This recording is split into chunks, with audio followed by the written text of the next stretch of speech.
بسم اللہ الرحمن الرحیم۔ ذرا رکیے، سوچئے کہ آپ نے اپنا فرض نبھایا۔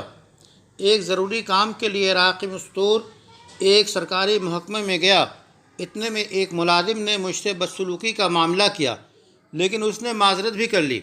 البتہ جب میں اس محکمہ سے باہر آ گیا تو میں نے سوچنا شروع کیا کہ اس ملازم نے میرے ساتھ نازیبا سلوک کیوں کیا، جبکہ میں نے ایسا کوئی قصور تو نہیں کیا تھا۔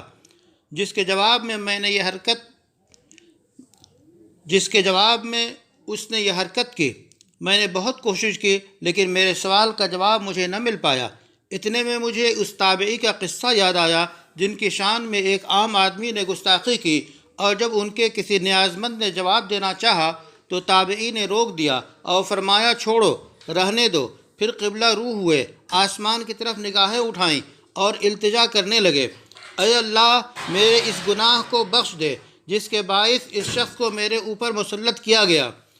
میں بھی ذہن دوڑانے لگا، کیا جرم کیا، کون سا واجب ترک کیا؟ تو مجھے یاد آیا کہ اس دن فجر جماعت سے رہ گئی تھی اور گھر سے نکلتے وقت مسنون دعا چھوٹ گئی تھی، اللہم انی اعوذ بک ان اضل او اضل واعوذ بک من اذل او اذل واعوذ بک ان اظلم او اظلم واعوذ بک ان اجہل او یجہل علی واعوذ بک ان ابغی او یبغى علی واعوذ بک من کل بلیۃ او فتنہ۔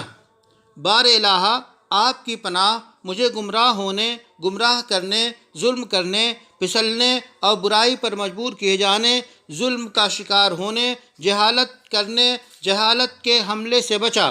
اس لیے جب کوئی مصیبت آئے تو ناراض ہونے سے پہلے جائزہ لیا جائے، ایمان کی کسوٹی پر پرکھا جائے کہ کہیں ایسا تو نہیں کہ کسی گناہ کے کرنے یا واجب کے چھوڑنے کی پاداش ہو۔